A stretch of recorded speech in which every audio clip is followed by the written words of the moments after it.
Assalamualaikum warahmatullahi wabarakatuh. Semoga ketenangan dan keberkahan selalu menyertai kita semua. Dan dari sinilah kisah mengerikan itu dimulai. Di sebuah kampung yang sederhana, hiduplah seorang wanita bernama Mbak Nur. Usianya sudah 46 tahun. Kulitnya mulai keriput dimakan usia. Namun semangat hidupnya masih menyala. Ia tinggal bersama suaminya yang bekerja serabutan dan 3 orang anak yang masih sekolah. Keluarga mereka hidup papasan, tapi selalu bersyukur dengan rezeki yang ada. Setiap pagi, pukul 7 tepat, Mbak Nur mendorong gerobak jamunya keluar dari rumah. Di atas gerobak sederhana itu, berjejer botol-botol kaca berisi jamu tradisional yang ia racik sendiri dari bahan-bahan alami seperti kunyit, temulawak, kencur, dan jahe. Bau harum jamu seringkali menjadi penanda bahwa Mbak Nur sudah mulai berkeliling. Warga kampung mengenalnya sebagai orang yang ramah dan sopan. Sambil berjalan, ia tak henti-hentinya menyapa. Jamu seger, buat yang pegel-pegel, bisa bikin badan enteng. Ia tersenyum meski keringat membasahi wajahnya. Rumah demi rumah ia lewati, menyapa ibu-ibu yang sedang menyapu halaman, menyapa tukang becak yang duduk di pojokan, dan bahkan anak-anak kecil yang sering mengejeknya dengan nada bercanda. Jamu pahit, jamu nenek-nenek, seru anak-anak kecil. Sambil tertawa, Mbak Nur hanya tersenyum. Kalau kalian besar nanti, pasti suka juga jamu. Biar sehat. Hari itu terasa lebih panas dari biasanya. Matahari menyengat sejak pagi, dan penjualan jamu tak seramai kemarin. Meski begitu, Mbak Nur tetap bersabar.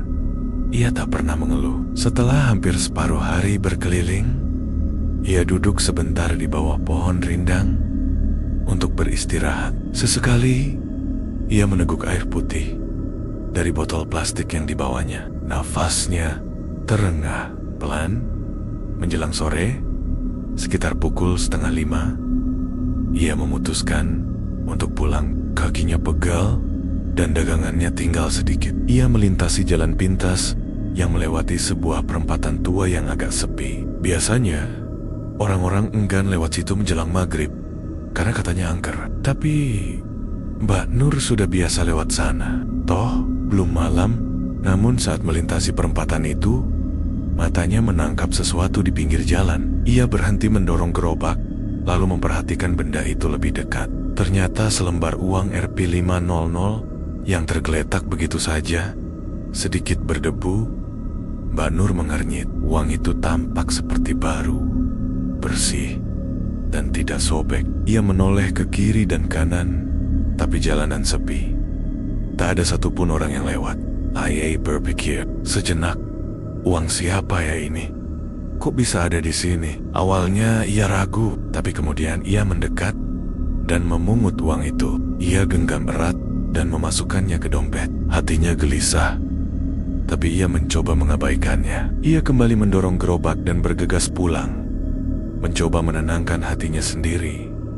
Sesampainya di rumah, suasana seperti biasa. Anak-anak menyambutnya dan suaminya membantu menurunkan botol-botol jamu. Tapi entah kenapa, malam itu Mbak Nur merasa tidak enak hati. Ia tak menceritakan soal uang itu pada siapapun. Ia simpan saja di dompet tanpa digunakan. Malam hari, ketika semua tertidur, Mbak Nur terbangun karena mimpi aneh. Ia melihat dirinya berdiri di perempatan tempat ia menemukan uang itu. Di kejauhan, ada seorang perempuan berambut panjang. Wajahnya tak terlihat jelas. Perempuan itu menangis pelan, dan saat Mbak Nur mencoba mendekat, suara tangis itu berubah menjadi tawa yang menyeramkan. Mbak Nur terbangun dengan keringat dingin. Ia duduk lama di ranjang, memegangi dadanya. Nafasnya berat. Ia melirik dompetnya yang tergantung di dinding, lalu kembali memejamkan mata sambil membaca doa-doa pendek. Ia tak tahu bahwa hari itu menjadi awal dari segalanya. Pagi itu, setelah malam yang penuh kegelisahan, Mbak Nur kembali bangun seperti biasa, meski tidurnya tak nyenyak karena mimpi aneh.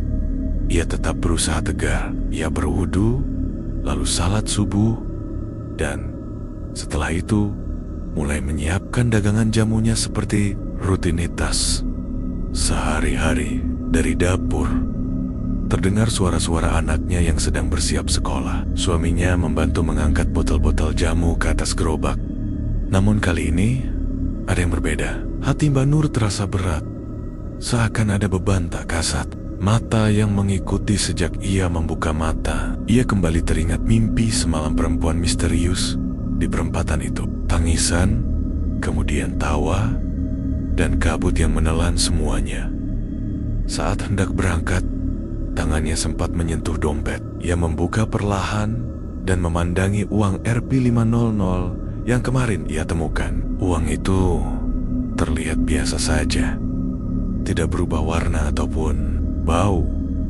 Tapi entah kenapa, setiap melihatnya, tubuhnya merinding. Cuma perasaan, gumamnya sambil menutup kembali dompet itu.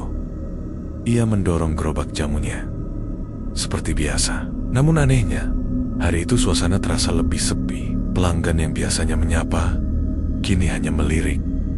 Lalu berlalu, beberapa ibu rumah tangga bahkan menolak saat ia menawarkan jamunya.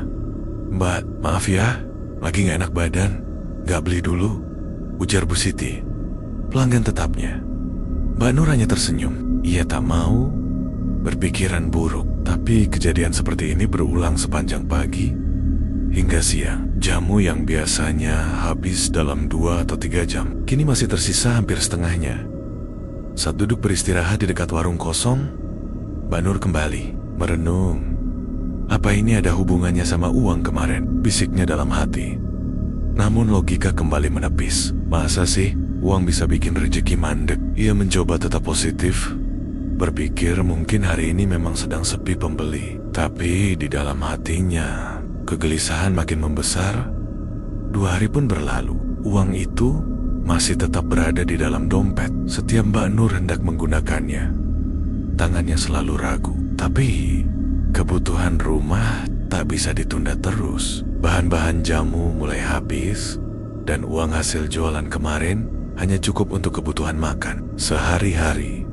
Akhirnya, dengan berat hati, uang Rp500 itu pun dibelanjakan. Ia membeli sedikit temulawak, jahe, dan gula Jawa di pasar. Uang itu hanya bagian kecil dari belanjaan, tapi sejak digunakan, hati Mbak Nur makin tak tenang, seperti ada sesuatu yang mengawasinya dari balik bahu. Saat ia pulang dari pasar, beberapa kali ia merasa bayangan hitam mengikuti dari kejauhan. Malamnya, gangguan pun datang lagi. Saat ia sedang memotong bahan jamu di dapur, tiba-tiba lampu padam sendiri. Hanya di dapurnya saja. Suaminya memeriksa sekring, namun tak ada masalah. Saat lampu kembali menyala, Mbak Nur terperanjat. Pisau yang tadi ia letakkan di atas talenan kini terjatuh ke lantai. Dan di balik pintu dapur, seperti ada suara desahan pelan, panjang dan berat, seolah suara orang menangis tertahan. "Nur, Ru'u." Mbak Nur tercegat. Ia menoleh dengan cepat, tapi tak ada siapa-siapa. Badannya gemetar. Ia segera menutup pintu dan menyusul suaminya di ruang tengah. "Pak, kamu dengar suara barusan?" "Suara apa?" "Aku gak dengar apa-apa, Nur. Kayak ada yang manggil aku." Dari dapur, suaminya hanya memeluk dan menenangkan. Tapi malam itu, untuk pertama kalinya, Mbak Nur tidur dengan lampu menyala. Keesokan harinya, suasana di rumah mulai terasa aneh. Anak bungsunya yang baru berusia 7 tahun tiba-tiba menangis tanpa sebab. Saat ditanya kenapa, ia hanya menunjuk sudut ruang dapur dan berkata, "Itu ibu berdiri di sana." Tapi matanya serem. Mbak Nur langsung lemas, padahal ia sendiri sedang berdiri di depan anaknya. Mimpi-mimpi buruk kembali datang.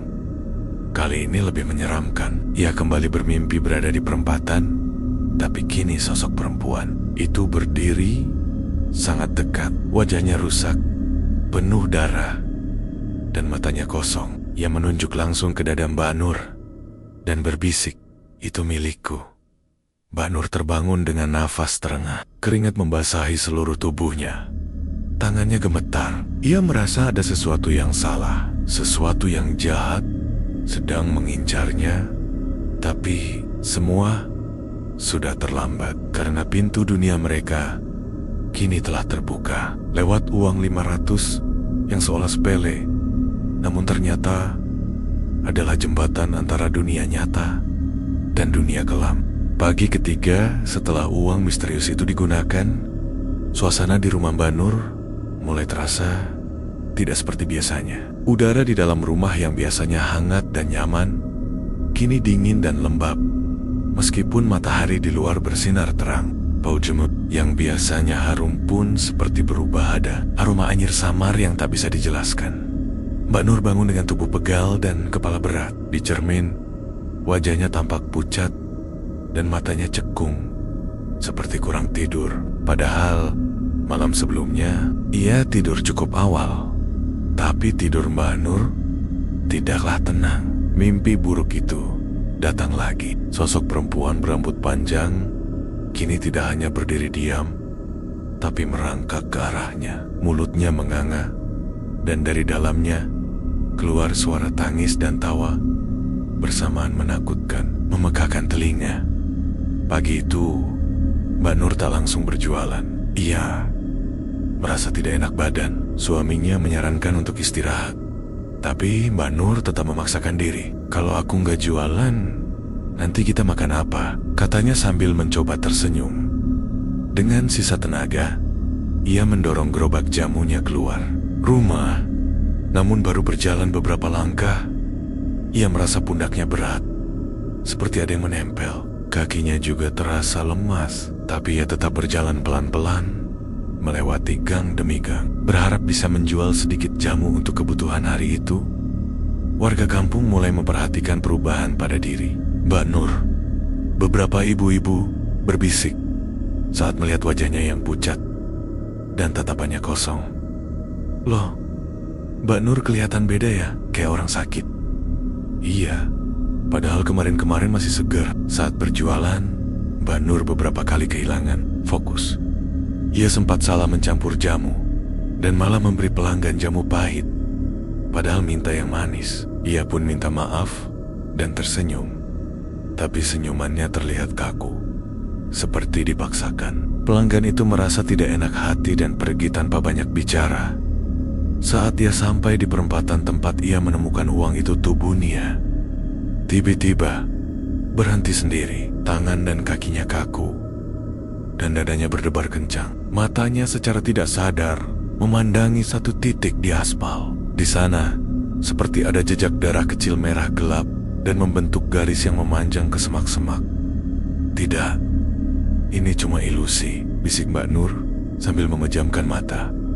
Namun saat ia membuka mata, matanya langsung membelalak. Dari semak-semak itu, ia melihat sepasang mata merah menyala menatap langsung ke arahnya. Sosok hitam, kurus, dengan rambut panjang dan wajah samar itu muncul perlahan, merayap di tanah. Mbak Nur menjerit, melepaskan gerobaknya, dan berlari pulang sambil terisak. Sampai di rumah, suaminya kaget melihat keadaan Mbak Nur. Nur, kenapa kamu ada perempuan hitam? Di perempatan itu, dia lihat aku. Perempuan? Siapa Nur? Mbak Nur hanya menggigil, tak bisa menjelaskan. Air matanya menetes, dan ia duduk lemas di lantai. Sejak saat itu, ia tidak mau lagi keluar rumah. Setiap ada suara gerobak lewat, ia menutup telinganya. Ia merasa sosok itu mengikutinya hingga ke rumah. Malam harinya, gangguan makin parah. Lampu kamar tiba-tiba berkedip, lalu mati total. Dari langit-langit kamar, tetesan air jatuh satu persatu. Tapi saat suaminya menyalakan senter, mereka berdua terkejut. Air itu bukan air biasa. Warnanya merah, seperti darah. Anak-anak mereka menangis ketakutan. Rumah yang dulunya tenang, kini terasa seperti neraka. Mbak Nur mulai berteriak tanpa sebab. Ia bicara sendiri, kadang menangis, kadang tertawa. Mulutnya terus menebut-nebut satu kata. Perempatan, perem, poton. Suaminya yang sudah tidak sanggup melihat kondisi istrinya memburuk, akhirnya memutuskan membawa Mbak Nur ke rumah sakit. Tapi hasil pemeriksaan dokter mengejutkan. Secara medis, tidak ada yang salah. Tekanan darah normal, tidak ada gangguan syaraf, dan tidak ada tanda-tanda penyakit apapun, kata dokter dengan bingung. Akhirnya, mereka pulang dengan hati hancur. Saat itulah, tetangga menyarankan membawa Mbak Nur ke seorang paranormal di kampung sebelah. Kayaknya bukan sakit biasa, Pak. Bisa jadi ada yang ikut. Suaminya pun menyanggupi, karena dalam hati kecilnya, ia tahu ada sesuatu yang salah sejak istrinya membawa pulang uang 500 itu. Tapi sayangnya, semua mungkin sudah terlambat. Pagi itu, rumah Mbak Nur terasa lebih sunyi dari biasanya. Tak ada lagi suara gerobak jamu yang digeser pelan di halaman. Tak ada aroma jamu yang merebus di dapur. Hanya ada isakan pelan dari anak Kenania yang duduk berjajar di ruang tengah. Kebingungan melihat ibunya yang kini berubah seperti orang lain. Mbak Nur hanya duduk diam di pojok kamar. Rambutnya agak kekokon, matanya kosong memandang langit-langit. Terkadang ia tertawa sendiri, lalu tiba-tiba menangis. Tubuhnya kurus dan lemas, seolah semangat hidupnya sudah terhisap keluar oleh sesuatu yang tak terlihat. Suaminya yang biasa memanggil dengan penuh sayang, kini hanya bisa menyebut nama istrinya dengan suara gemetar. Nur, kamu kenapa? Ini buk kamu, namun tak ada jawaban. Hanya gumaman aneh dari mulut Mbak Nur. Kadang suara itu bukan suaranya sendiri. Kadang terdengar berat. Kadang seperti orang lain yang sedang bicara dari tubuhnya. Dia yang ambil. Dia ambil melikup. Suaminya yang semakin bingung dan putus asa akhirnya benar-benar menuruti saran tetangga untuk membawa Mbak Nur ke seorang paranormal terkenal di kampung sebelah. Namanya Mbah Sastro. Seorang pria tua berwajah dingin yang katanya bisa melihat dan merasakan hal-hal gaib. Sore itu, Mbak Nur dibopong ke rumah Mbah Sastro dengan bantuan dua tetangga. Sepanjang perjalanan, Mbak Nur terus menunduk dan tak berkata apa-apa. Tapi saat mereka mulai melewati jembatan kecil menuju kampung sebelah, tiba-tiba Mbak Nur menjerit keras dan meronta. Bali, jangan bawa aku ke sana. Dia marah. Tangis dan jeritanya membuat orang-orang yang membantu merasa takut. Tapi suaminya hanya bisa menggenggam tangan istrinya erat. Meski air matanya jatuh, tanpa ia sadari, sesampainya di rumah Mbah Sastro, suasana langsung berubah. Rumah tua yang dikelilingi pohon beringin itu tampak angker. Tapi entah kenapa, udara di sekitarnya terasa lebih ringan dibanding di rumah Mbak Nur. Saat melihat Mbak Nur, Mbah Sastro hanya terdiam beberapa saat, lalu memejamkan mata. Tak lama kemudian, ia membuka mata dan berkata pelan, "Ini bukan sakit biasa, ini tumbal." Semua orang yang hadir tercengang. Suami Mbak Nur langsung bertanya, Tumbal apa, Mbah?" Mbah Sastro menarik napas panjang, lalu menyuruh semua orang. Ia mengambil segenggam bunga 7 rupa, air kelapa, dan dupa dari rak kayunya. Setelah menyalakan dupa, ia mulai membaca doa-doa pelan. Ruangan seketika dipenuhi bau harum dan asap tipis. Mbak Nur yang sejak tadi diam, tiba-tiba mengerang keras. Matanya terbuka lebar, tapi kali ini bukan seperti mata manusia biasa. Bola matanya tampak merah menyala. Urat-uratnya menonjol seperti akan pecah. Ia melotot ke arah Mbah Sastro dan berteriak dengan suara berat seperti laki-laki. "Kau ganggu Palayuk, dia milikku. Darahnya sudah dibayar. Dengan uangku." Semua orang langsung mundur ketakutan. Anak-anak Mbak Nur yang ikut hanya bisa menangis histeris di luar rumah. Mbah Sastro tetap tenang. Ia menatap mata Mbak Nur dalam-dalam dan berkata, "Uang itu adalah perangkap, dibuat dari ritual kuno. Siapapun yang mengambil tanpa izin akan menjadi pengganti nyawa yang ditumbalkan sebelumnya." Suaminya gemetar. Ia teringat kembali bagaimana istrinya menemukan uang Rp500 itu di perempatan. Uang yang terlihat remeh, tapi ternyata menyimpan kutukan mematikan. Mbak Sastro melanjutkan, perempuan yang kamu lihat dalam mimpi, dia korban sebelumnya. Dirinya dikorbankan di tempat itu. Arwahnya belum tenang dan sekarang sedang mencari pengganti. Saat uang itu kamu ambil, berarti kamu menyetujuinya. Mbak Nur mulai mengerang lagi. Tiba-tiba tubuhnya kejang hebat. Tangannya mencakar-cakar lantai. Matanya membelalak seperti akan copot. Suaminya berteriak panik. Pak, Mbak, tolong istri saya. Namun Mbak Sastro menggeleng pelan. Wahanya suram. Sudah terlambat. Ikatan antara dia dan dunia gaib sudah terlalu kuat. Mereka hanya menunggu waktu untuk membawanya sepenuhnya. Suaminya jatuh terduduk. Air matanya tak terbendung. Ia memeluk tubuh istrinya yang gemetar sambil berbisik, maafkan aku, Nur.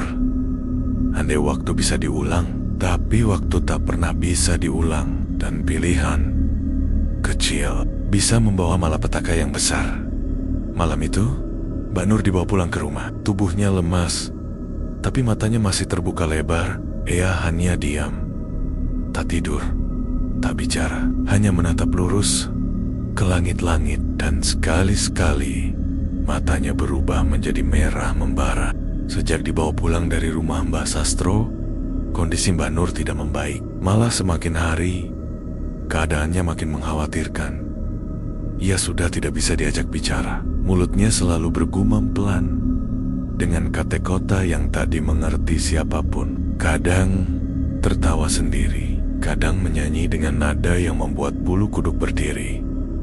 Anak-anaknya sudah tak berani tidur satu kamar dengan sang ibu. Mereka sering terbangun di tengah malam karena mendengar suara tangisan dari kamar ibunya. Bukan tangis manusia biasa, tapi suara yang panjang, berat, dan seperti datang dari lorong yang dalam. Tangisan yang menular menjadi ketakutan. Suaminya mencoba sabar, tapi bagaimana bisa tenang saat orang yang paling ia cintai perlahan berubah menjadi sosok yang asing. Mbak Nur kini lebih sering menatap kosong ke dinding. Namun kadang ia juga menatap lurus ke arah orang lain dengan mata yang kosong tapi menusuk. Puncaknya terjadi pada malam Jumat. Waktu itu, sekitar jam 2 dini hari, suaminya terbangun karena mendengar suara benda jatuh dari kamar. Ia langsung bangkit dan menuju kamar Mbak Nur. Saat membuka pintu, darahnya langsung berdesir hebat. Mbak Nur sedang berdiri menghadap tembok, membenturkan kepalanya sendiri secara perlahan, namun berulang-ulang, duk, duk, duk. Di lantai, terdapat pecahan kaca dari botol jamu. Dan di tembok, ada bercak darah segar. Ia langsung berlari dan memeluk istrinya, menariknya menjauh. Tapi saat ditarik Mbyoknu, tiba-tiba menoleh dan tersenyum lebar. Bukan senyum biasa. Senyuman itu tidak menunjukkan kebahagiaan. Senyuman itu kosong, penuh teror. Seolah-olah ia sedang menikmati penderitaan. Lalu ia berkata dengan suara yang sangat pelan tapi menusuk, "Dia sudah dekat, waktuku sebentar lagi." Suaminya hanya bisa menggigil. Ia mencoba membaca doa-doa yang ia ingat, tapi Mbak Nur malah tertawa terbahak-bahak sambil menunjuk sudut kamar. "Lihat, dia ada di sana. Rambutnya panjang, matanya merah. Dia menungguku." Dan saat suaminya menoleh ke arah yang ditunjuk, tak ada apa-apa, tapi hawa dingin yang menusuk tulang tiba-tiba menyelimuti ruangan. Keesokan paginya, Mbak Nur tidak sadarkan diri. Ia tergeletak di kasur dengan mata terbuka, tapi tatapannya kosong. Tak ada reaksi saat diajak bicara. Badannya panas, namun kulitnya dingin seperti es. Ia tak makan, tak minum, tak bergerak sedikit pun. Warga sekitar mulai merasa cemas. Rumor menyebar.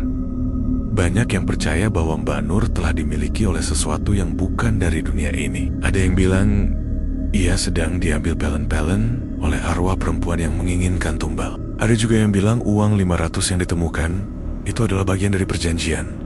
Dan saat malam datang kembali, gangguan makin menjadi. Rumah mereka seperti tak pernah benar-benar tidur.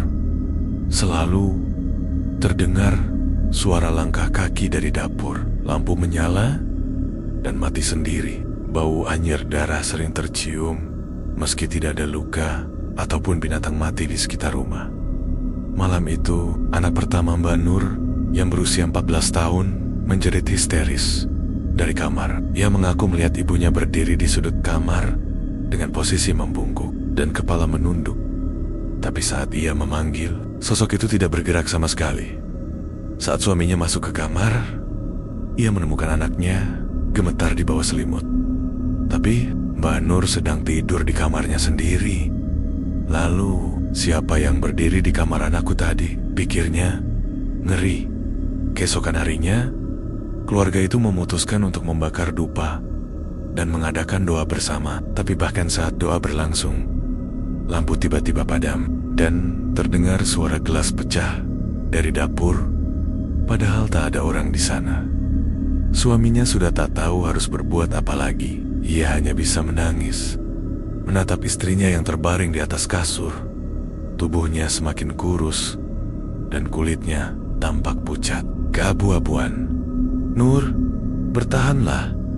Kita belum menyerah." Tapi sayangnya, di balik pintu kamar, sesuatu sedang menunggu, menanti waktu yang tepat untuk mengambil yang menjadi haknya. Hari-hari berlalu dan kondisi Mbak Nur semakin memburuk. Ia bukan hanya terbaring tak sadarkan diri, tetapi tubuhnya mulai menunjukkan perubahan aneh. Kulitnya tampak menghitam di bagian tangan dan kaki, seperti luka memar besar yang tak pernah sembuh. Urat-urat di leher dan pelipisnya menonjol tajam, seakan sedang berjuang dari dalam. Tapi yang paling menyeramkan adalah matanya selalu terbuka, menatap kosong ke lenggit-lenggit, meski jiwanya entah berada di mana. Suaminya, Pak Harun, kini hampir tak pernah tidur. Matanya sembab karena kelelahan dan menangis. Ia tidak bisa menerima kenyataan bahwa istrinya, wanita yang selama puluhan tahun menemaninya, kini berada di antara hidup dan mati. Atau lebih tepatnya, antara dunia manusia dan dunia gaib. Seorang ustaz dari kampung tetangga akhirnya datang membantu. Ustadz Fauzan namanya. Lelaki parubaya itu dikenal sabar dan bijaksana. Saat pertama kali melihat kondisi Mbak Nur, wajahnya langsung berubah. Ia mengusap dada dan menarik napas dalam. "Ini bukan gangguan biasa," katanya pelan. "Ada sesuatu yang menempel kuat sekali dan dia tidak mau pergi karena sudah mendapat izin." Pak Harun bingung. "Izin apa maksudnya, Ustadz?" Ustadz Fauzan menatap Pak Harun dalam-dalam. "Uang 500 itu bukan uang biasa. Ia adalah media. Sebuah perjanjian tak kasat mata. Saat istrimu mengambilnya, itu berarti dia menyetujui syarat yang dia sendiri tidak tahu." Pak Harun menunduk. Penyesalan menghujani pikirannya. Ia teringat betapa cueknya saat istrinya bilang menemukan uang di perempatan. Kala itu, ia hanya menjawab, "Ya sudah, ambil saja. Rezeki." Ternyata bukan rezeki, tapi kutukan. Ustadz Fauzan mulai mempersiapkan ruangan untuk ruqyah. Ayat-ayat suci mulai dibacakan. Pada awalnya, tak terjadi apa-apa. Tapi ketika ayat-ayat tertentu dilantunkan, tiba-tiba tubuh Mbak Nur menegang. Tangannya terangkat sendiri, mulutnya terbuka lebar, dan dari tenggorokannya keluar suara parau seperti lelaki tua. Suara itu penuh kemarahan dan dendam. "Kalian terlambat. Dia sudah milikku. Darahnya sudah ditagih." Pak Harun menjerit. Sementara anak Kenania berpelukan di pojokan rumah. Mbak Nur menggeliat seperti ular. Tubuhnya terangkat sebagian dari tempat tidur. Wajahnya berubah. Sorot matanya bukan lagi Mbak Nur. Senyuman licik muncul di wajahnya yang penuh luka lebam. Ustadz Fauzan terus melantunkan doa. Tak gentar, ia menyiramkan air ruqyah ke tubuh Mbak Nur yang kini mengejang. Suara tangis dan tawa bercampur dalam tubuh itu. Rumah yang dulunya penuh doa dan canda tawa, kini berubah jadi medan perang antara dua dunia. "Siapa kamu?" tanya Ustadz dengan lantang. Sosok dalam tubuh Mbak Nur menjawab, Dengan suara berat, aku penjaga perempatan. Tumbalku dirampas. Dia yang harus menggantikan tumbal, gumampak Harun Ustaz menjelaskan. Kemungkinan dulu pernah ada orang yang melakukan pesugihan di perempatan itu. Dan sebagai syaratnya, mereka harus menyerahkan nyawa seseorang. Tapi arwah korban belum puas. Jadi, siapapun yang menyentuh uang perangkap itu akan dijadikan tumbal pengganti. Tangis anak-anak Mbak Nur pecah. Mereka tak tahu harus berbuat apa. Suara-suara aneh mulai terdengar dari berbagai sudut rumah. Ada suara tangisan perempuan dari loteng, suara geraman di kamar mandi, dan suara benda-benda bergerak sendiri. Setelah ruqyah berjalan lebih dari 1 jam, tubuh Mbak Nur jatuh lemas. Tapi itu bukan pertanda baik. Ia tidak sadarkan diri, pelan dan tersengal-sengal, seolah tinggal menunggu waktu. Ustadz hanya bisa menghela nafas panjang. Aku sudah coba, tapi makhluk itu sudah terlalu dalam melekat. Dia sudah mencap tubuh ini sebagai miliknya. Jika tidak ada izin dari pihak gaib itu sendiri untuk melepaskan, kita tak bisa berbuat banyak. Malam itu, keluarga besar Pak Harun berkumpul. Semua mencoba memberi kekuatan, tapi di hati mereka, harapan mulai surut. Karena meskipun tubuh Mbak Nur masih ada, jiwanya sudah perlahan-lahan ditarik ke alam lain. Jam 2 pagi, terdengar suara seperti pintu dibuka sendiri. Padahal, semua sudah terkunci. Lampu-lampu rumah berkedip sebentar, lalu padam total. Hanya suara angin yang menderu kencang, seperti ada sesuatu yang masuk, menjemput. Dan di sudut kamar, bayangan tinggi besar berdiri menghadap Mbak Nur. Meskipun tak semua bisa melihatnya, tapi satu hal pasti, ia sedang menunggu waktunya. Malam terus bergulir, dan suasana rumah Mbak Nur semakin mencekam. Setelah proses ruqyah yang berlangsung selama lebih dari 1 jam, tubuh Mbak Nur seperti kehilangan seluruh tenaganya. Ia hanya berbaring diam di atas tempat tidur dengan mata terbuka. Tak berkedip, nafasnya pelan, kadang tersendat, seolah-olah jiwanya berada di ujung tanduk. Pak Harun, suaminya, duduk di sisi ranjang. Matanya sembab. Ia memegangi tangan istrinya yang dingin dan tak merespons. Sementara anak-anak mereka sudah tertidur lelah di ruang tengah dengan pelukan yang erat dan wajah yang masih menyimpan ketakutan dari malam-malam sebelumnya. Jam di dinding menunjukkan jam 2:45 pagi. Udara mendadak menjadi sangat dingin, padahal semua jendela sudah tertutup rapat. Embun menempel di kaca-kaca jendela. Di luar, anjing-anjing liar melolong panjang, bersaut-sautan seperti tahu ada yang tak beres sedang terjadi di rumah itu. Tiba-tiba, terdengar suara seperti langkah kaki berat dari dalam dapur. Disusul suara piring jatuh dan pecah. Pak Harun langsung berdiri dan bergegas ke arah dapur. Tapi sesampainya di sana, ia tidak menemukan siapa-siapa. Hanya pecahan mangkuk di lantai. Tapi ada satu hal yang membuat darahnya berdesir dingin di lantai dapur. Ada bekas tapak kaki berlumpur, tapi ukurannya tak wajar, terlalu besar untuk manusia.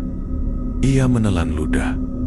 Jantungnya berdebar tak karuan. Namun saat hendak berbalik ke kamar, ia dikejutkan oleh suara dari arah belakang.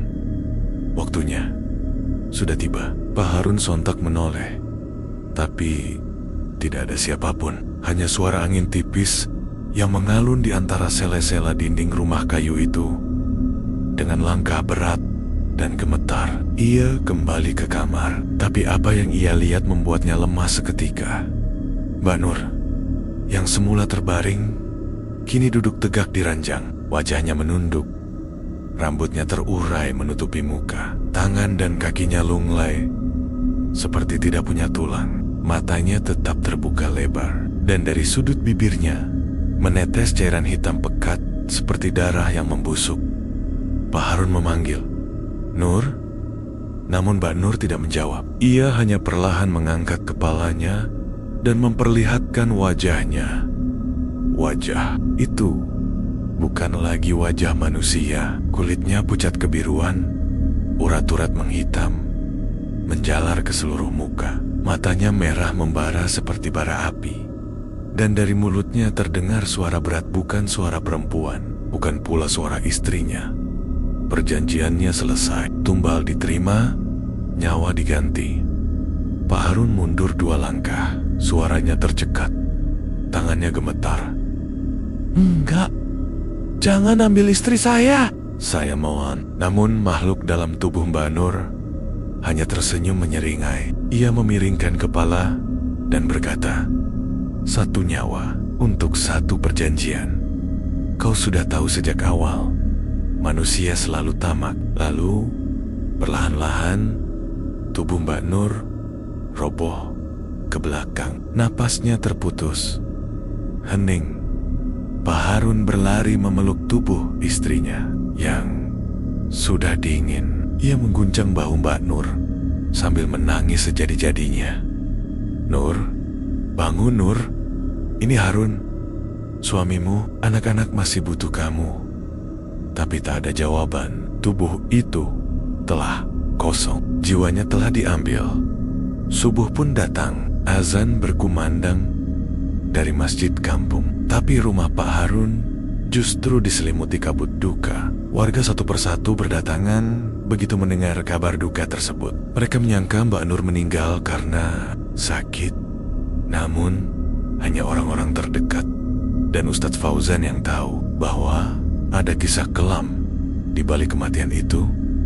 Ketika jasad Mbak Nur dimandikan, tubuhnya terasa berat. Ada bercak lebam aneh di dada dan pundaknya yang tidak bisa dijelaskan. Secara medis, bahkan salah satu perias jenazah sempat kesurupan dan berteriak-teriak saat memegang tangannya. "Bakar uangnya! Uangnya! Jangan biarkan itu kembali!" Setelah jenazah dimakamkan, Pak Harun diam-diam pergi ke perempatan tempat istrinya menemukan uang 500 itu. Ia membawa selembar uang serupa yang masih tersimpan. Dengan tangan gemetar, ia membakar uang itu bersama sesajen dan air kembang. "Kalau ini yang menyebabkan istriku jadi tumbal, biar ini juga yang mengakhiri semua." Tapi saat api membakar uang tersebut, suara tawa kecil terdengar dari semek-semek belakang perempatan. Saat Pak Harun menoleh, tak ada siapa-siapa. Hanya daun-daun bergoyang pelan dan selembar uang 500 terbang tertiup angin, kembali jatuh di tengah jalan, menunggu korban berikutnya. Sejak kepergian Mbak Nur, suasana rumah Pak Harun tak pernah lagi sama. Rumah itu yang dulunya penuh canda tawa, kini menjadi sunyi, sepi, dan menyimpan banyak kenangan yang menyakitkan. Ketiga anaknya hanya bisa diam saat malam tiba karena setiap sudut rumah seakan masih menyimpan jejak ibu mereka. Bau jamu yang dulu menenangkan kini terasa seperti menyayat hati. Hari-hari berjalan lambat. Pak Harun hampir tidak pernah keluar rumah, kecuali untuk salat dan membeli kebutuhan pokok. Ia lebih sering termenung di depan rumah sambil menatap jalanan, berharap semua itu hanya mimpi. Namun kenyataan berkata lain. Istrinya sudah tiada, dan dia menyaksikan sendiri bagaimana istrinya perlahan diambil oleh sesuatu yang tak kasat. Mata yang membuatnya tidak tenang adalah satu hal: uang 500 itu belum selesai. Meski ia sudah membakarnya di perempatan tempat istrinya menemukannya dan melakukan doa-doa, ada keganjilan yang membuat pikirannya tak pernah bisa damai. Beberapa hari setelah pemakaman, warga kampung mulai mengalami kejadian aneh. Awalnya dari tetangganya, Bu Marni, yang suatu pagi menemukan selembar uang 500 tergeletak di depan pintu rumahnya. Uang itu terlihat seperti baru, tapi warnanya sedikit lebih gelap. Bu Marni tak berpikir aneh dan mengambilnya, memasukkan ke dalam dompet. Tapi malam harinya, ia mengalami mimpi buruk. Seorang perempuan berambut panjang menangis berdiri di sudut kamarnya, menunjuk ke arah dompet. Keesokan paginya, ayam-ayam peliharaan Bu Marni mati mendadak, dan sumur di belakang rumahnya mengeluarkan bau busuk yang menyengat Tak hanya itu, kejadian serupa juga dialami oleh beberapa warga lainnya. Satu persatu mulai bercerita tentang suara di malam hari, sosok bayangan yang muncul di kaca jendela, dan uang 500 yang tiba-tiba muncul di tempo-tipe tak masuk akal.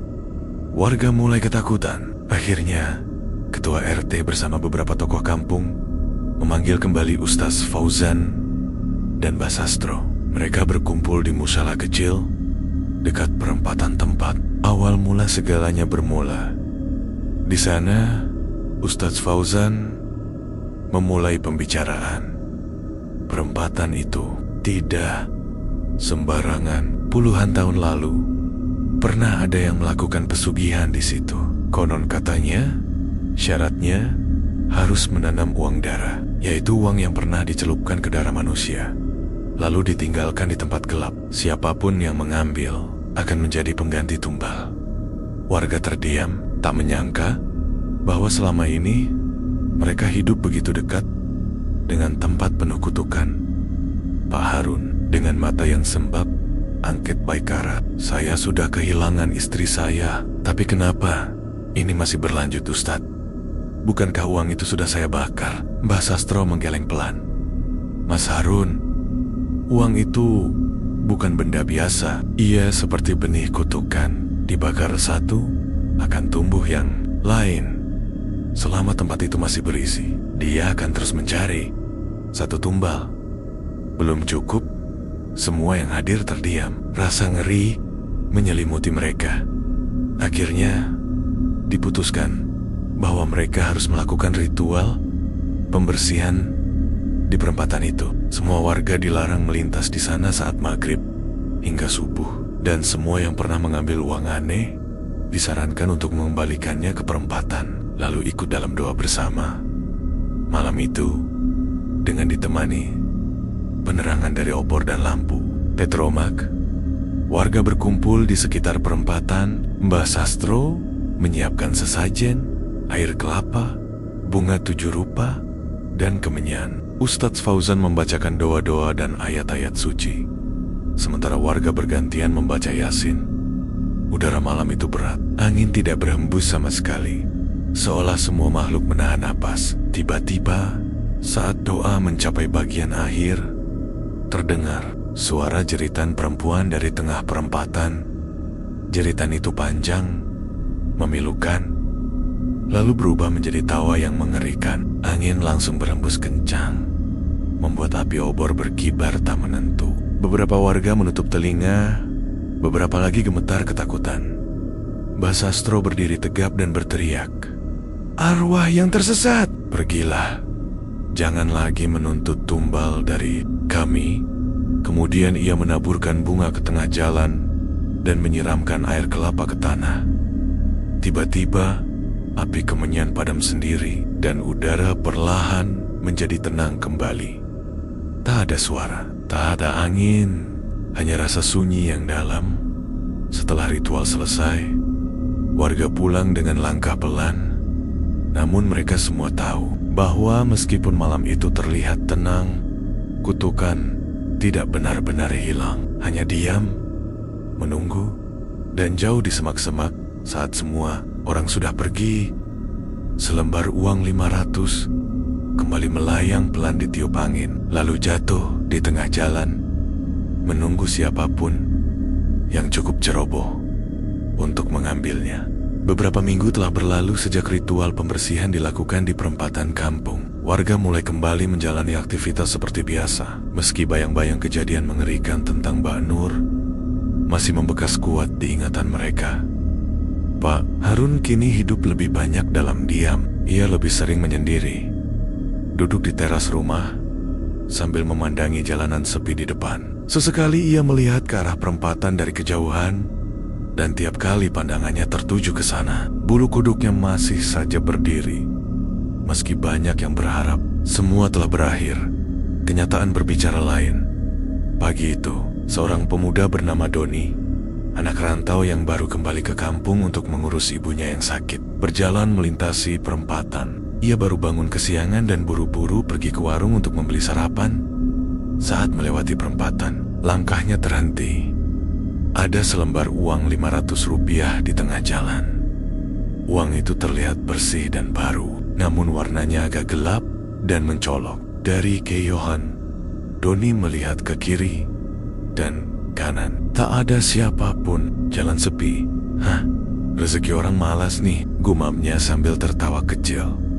Tanpa berpikir panjang, ia memungut uang itu dan memasukkannya ke dalam dompet. Ia pun melanjutkan perjalanannya dengan santai, tak menyadari bahwa ia baru saja membuat kesalahan fatal. Sesampainya di rumah, Doni tak merasa ada yang aneh. Ia membantu ibunya makan, membersihkan rumah, lalu tidur siang. Tapi saat sore menjelang, ia mulai merasa tak nyaman. Suasana rumah terasa lebih sunyi dari biasanya. Angin sepoi-sepoi yang biasanya menenangkan kini terasa dingin menusuk kulit. Ketika matahari mulai tenggelam, Doni mulai mendengar suara langkah kaki di atas plafon rumah. Kresek, kresek. Ia berpikir itu mungkin tikus, tapi suaranya terlalu berat dan teratur. Ia mencoba mengabaikannya, tapi malam itu, saat hendak tidur, mimpi buruk langsung menyerangnya. Dalam mimpi, ia berdiri di tengah perempatan, kampung, sendirian. Kabut tebal menutup pandangannya. Tiba-tiba, dari balik kabut, muncul sosok perempuan dengan rambut panjang menutupi wajah. Perempuan itu melayang, perlahan mendekatinya. Kau menggantikannya. Suara itu serak, pelan, namun tajam menembus telinga. Doni terbangun dengan tubuh berkeringat. Jam menunjukkan pukul 3 dini hari. Tapi ketika ia melihat ke jendela, ia terkejut ada wajah perempuan pucat yang menempel di kaca. Menatapnya dengan mata merah menyala. Ia menjerit dan menyalakan lampu. Namun saat cahaya menerangi ruangan, sosok itu lenyap. Jendela hanya memperlihatkan malam yang hening dan pekat. Hari-hari selanjutnya, Doni mulai berubah. Ia jadi pendiam, jarang keluar rumah. Kadang terlihat berdiri di halaman, berbicara sendiri. Ibunya pun mulai khawatir. Suatu malam, ibunya membangunkan warga karena mendengar Doni tertawa karas-karas di kamar sambil berkata, "Aku tidak takut, aku bukan tumbal, bukan aku." Saat warga datang dan membuka pintu kamarnya, Doni terduduk di pojok ruangan dengan mata melotot dan tubuh gemetar. Di depannya, uang 500 itu tergeletak, basah oleh darah dari hidungnya sendiri. Ustadz Fauzan kembali dipanggil. Ia hanya bisa menggelengkan kepala saat melihat Doni. Saya sudah bilang, kutukan itu tidak selesai hanya dengan satu nyawa. Selama uang itu masih muncul, akan terus ada korban. Pak Harun yang ikut datang hanya bisa berdiri diam. Wajahnya pucat, hatinya kembali dihantam trauma masa lalu. Ia tahu ini belum berakhir, mungkin tidak akan pernah. Ritual kecil kembali dilakukan untuk membantu Doni, tapi kondisinya sudah berubah total. Ia bicara tak jelas, sering mengigau, dan matanya seperti orang yang hidup dalam dua dunia. Sekali waktu, ia berteriak keras, "Jangan tarik aku, bukan aku yang mulai. Jangan seret aku ke tempat gelap itu." Setelah malam itu, Doni dikirim ke rumah sakit jiwa di kota. Ibunya menangis sejadi-jadinya. Tak percaya, anaknya yang baru pulang kini menjadi korban gangguan gaib yang misterius dan yang membuat semua semakin menyeramkan. Beberapa hari setelah Doni dibawa pergi, seorang anak kecil di kampung lain menemukan uang 500 rupiah yang sama, tergeletak di tepi jalan dekat kebun. Ia mengambilnya dengan polos dan tersenyum lebar sambil berkata, "J, bisa beli permen?" Tak, ada yang tahu apa yang akan terjadi padanya. Tapi kita tahu, sang penunggu perempatan belum selesai menagih. Waktu terus berjalan. Sudah lebih dari 2 bulan sejak kematian Mbak Nur dan kegilaan yang menimpa Doni.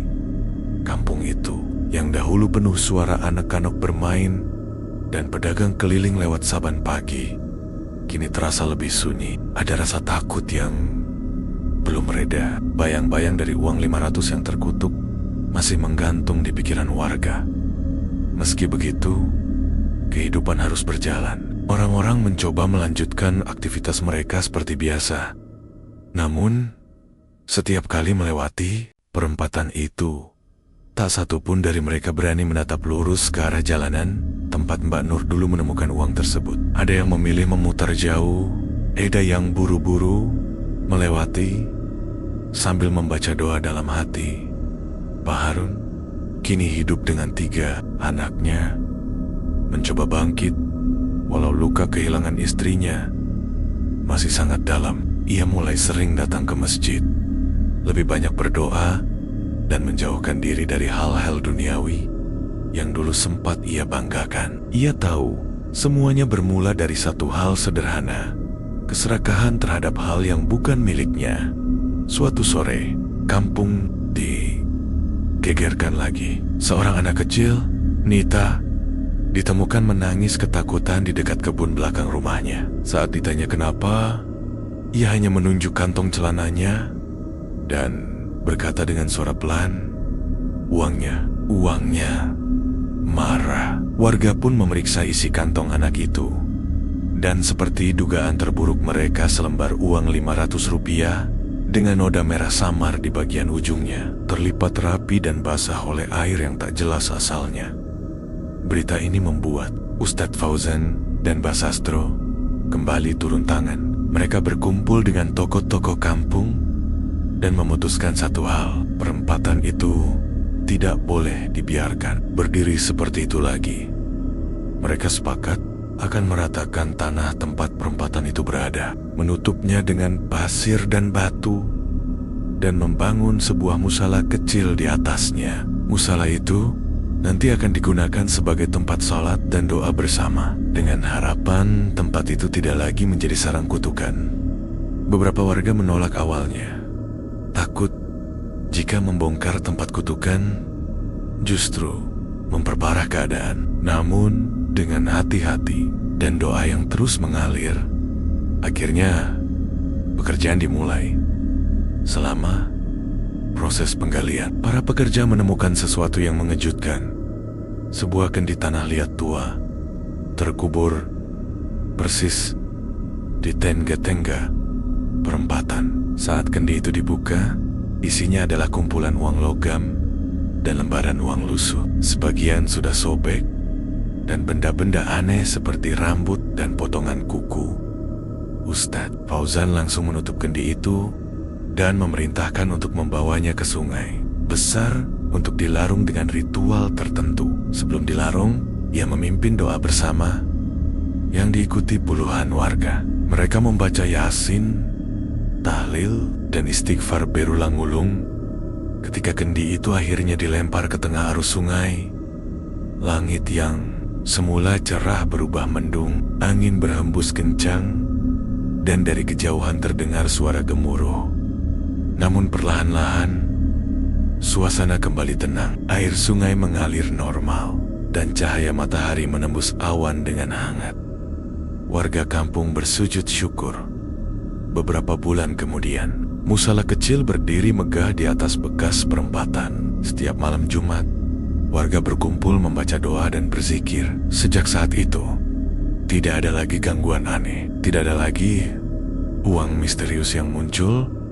Tidak ada lagi suara tawa atau tangisan. Dari tempat gelap, Pak Harun dan anak kanannya pun mulai menjalani hidup lebih tenang. Ia membuka usaha kecil menjual perlengkapan ibadah sebagai bentuk penebusan dosa dan pengingat untuk terus berada di jalan yang benar. Tapi legenda tentang uang 500 itu tak pernah hilang dari ingatan warga. Anak-anak kecil dilarang mengambil uang yang jatuh di jalan. Orang tua selalu mengingatkan, hati-hati dengan uang yang bukan milikmu. Bisa jadi bukan rezeki, tapi dan setiap orang yang lewat di dekat musala itu akan menunduk dan berdoa dalam hati. Karena mereka tahu kebaikan bisa membawa berkah, tapi keserakahan bisa membawa petaka.